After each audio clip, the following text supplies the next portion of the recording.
Josh Hawley wants to wave his wand and declare that all must get raises. The 17-year-old fry cook in Montana and the 26-year-old cashier in South Carolina both must get a raise and get paid the same. Today for our daily cancellation, we have Republican Senator Josh Hawley. Now, I like and respect Josh Hawley. He's one of the very few members of Congress who I can say that about, but the daily cancellation believes in equal opportunity. The daily cancellation does not discriminate. Or maybe I should say it does discriminate. It discriminates ruthlessly and mercilessly, but it does so equally. And that is why Senator Hawley must be canceled today. The Daily Wire reports this week, quote, Senator Josh Hawley joined with a Democrat colleague on Tuesday to introduce a bill that would raise the federal minimum wage to $15. Quote, for decades, working Americans have seen their wages flatline. One major culprit of this is the failure of the federal minimum wage to keep up with the economic reality facing hardworking Americans every day. Along with Senator Peter Walsh of Vermont, Hawley introduced the Higher Wages for American Workers Act, which would raise the federal minimum wage from $7.25 an hour, where it's been since 2009. The bill would also provide a tax credit for workers making under minimum wage.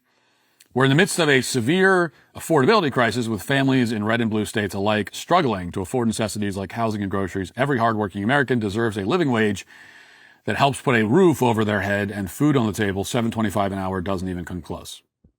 Okay, so Josh Hawley has joined the ranks of the Democrats claiming that the federal minimum wage should provide a living wage.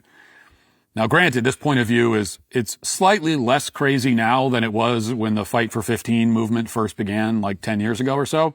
And also, granted, if you're going to have a federal minimum wage, then yeah, it makes no sense for it to be the same today as it was in 2009. There's obviously been inflation since then, and not a small amount of it either. Cumulative inflation since 2009 has been about 45 to 50%. So if we all agree that there needs to be a federal minimum wage, then we should also agree that it needs to be raised. But we don't all agree that there should be a federal minimum wage. In fact, the idea itself is absurd. The federal minimum wage means that the federal government has set a baseline for what all labor is worth everywhere in the country, in every region, for all types of workers and all types of businesses, regardless of local economic conditions or anything else. Right now, the minimum wage in New York is slightly more than $15 an hour. That's the state minimum wage. Alabama, on the other hand, has no state-specific minimum wage, so the minimum wage in that state is the federal minimum, which right now is $7.25. Hawley's bill pretends that the economic conditions in Alabama are the same as the conditions in New York, and so Alabama will suddenly be required to have the same minimum wage. Never mind the fact that the cost of living in Alabama is 12% lower than the national average. In New York, it's 130% higher. Now, given that the cost of living is drastically different, it makes a lot of sense that the wages are also drastically different. But Hawley's bill completely disregards that fact, which means that his bill will have no effect on New York, while proving potentially devastating for businesses, especially small businesses, in Alabama. And it's not just Alabama. The states that currently have a minimum wage under the 15 that Hawley wants to impose are as follows. Alabama, Georgia, Idaho, Indiana, Iowa, Kansas, Kentucky, Louisiana, Mississippi, Missouri, Montana, Nebraska, Nevada, New Hampshire, North Carolina, North Dakota, Oklahoma, Pennsylvania, South Carolina, Tennessee, Texas, Utah, Virginia, Wisconsin, and Wyoming. That's 25 states by my count. Half the states in the country. And I wanted to list them all because these are all very different states with very different economic climates and local market conditions. North Dakota is on the list with a cost of living 8% lower than the national average. Housing prices 30% lower than the national average. Virginia is also on the list with a cost of living 8% higher than the national average. And in some cases like Arlington, in some cities rather in Virginia like Arlington, the cost of living is 10 to 15% higher. Now, Hawley's bill makes no distinction between a worker in Arlington, Virginia and one in Dickinson, North Dakota. In Virginia, the current minimum wage is $12.41 an hour. So the bill would only require that employers increase the minimum wage by a little less than $3 an hour, which is still a significant hit.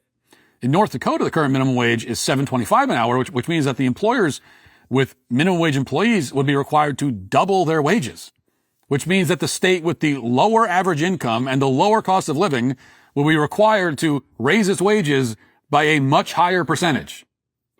None of this makes any sense economically, logistically, ethically.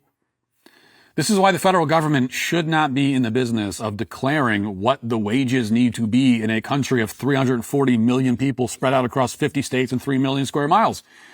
I mean, there are approximately 1 million workers currently earning the federal minimum wage. There are another 30 million earning less than 15 an hour. Josh Hawley wants to wave his wand and declare that all of them, regardless of where they live, how old they are, what job they're doing, how much experience they have, or anything else, all must get raises. The 17-year-old fry cook in Montana and the 26-year-old cashier in South Carolina both must get a raise and get paid the same, no matter if their employers can afford it or not. So decrees Josh Hawley and his Democrat cohorts in the Senate. It's total nonsense. And, that's really all that needs to be said about this bill. You can support the concept of the minimum wage in individual states and still understand why a federal minimum wage, and especially a sudden doubling of the federal minimum nationwide, makes no sense. But you know me, I can never leave it at the more moderate position that most people can hopefully agree on. So I will also say that any kind of minimum wage, including state minimum wages, also make no sense. The problem with Hawley's federal minimum wage bill is first that it's federal, and second that it's minimum wage. There should be no governmentally decreed minimum wage at any level. I mean, leaving aside the question of whether the government properly has the right to even wield this kind of power to begin with, the concept is still hopelessly flawed. The claim that the minimum wage must be a living wage assumes that all minimum wage workers and all hourly workers making less than 15 an hour are working to earn a living, but that is plainly not the case. Half of minimum wage workers are under the age of 25. A sizable portion are under the age of 20. 70% don't have kids. That's because a lot of them are kids. These are teenagers living at home, many of them, and working to gain experience and some spending money. Should employers be required by law to pay 16-year-olds as though they have a mortgage and 2 kids at home? Of course not. The idea is, again, absurd. Now, yes, there's a minority of minimum wage workers who do have kids, and some of them, an even smaller minority, are the primary breadwinner in the home.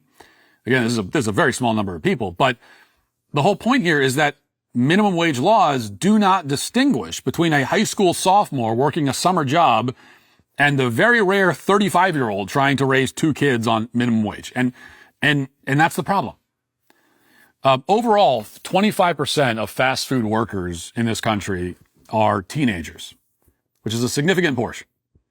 Many of them are not making $15 an hour. And that's because almost none of them are working to earn a living, least of all support a family. They are kids working very easy, low-pressure, low-skill jobs. Who's to say what the minimum value of their labor is? How do we determine that? What magic 8-ball are we reading to find out the mystical minimum that the labor of a 17-year-old drive-thru employee is worth? Well, I'll tell you the minimum that any labor can be worth. $0. That's the actual minimum that a thing can be worth. And considering that slavery was abolished a long time ago and nobody is conscripted into working a job and forced to do it against their will, it makes sense that there would be no minimum. So if, for example, let's just say, I decided to open a lemonade stand and I get all the permits and everything, so don't worry about that. And I want to find someone to help run it, but I can only afford to pay them $3 an hour to pour lemonade into cups. And I find someone who would like to perform that menial task for that menial amount of money. Why shouldn't we be allowed as 2 individuals acting of our own free will and volition to enter into that agreement with each other? I mean, if I'm saying to someone, I need this task done, I can only pay you $3 an hour. You'll work, you'll work 3 hours. I'll give you about $10. We'll round up.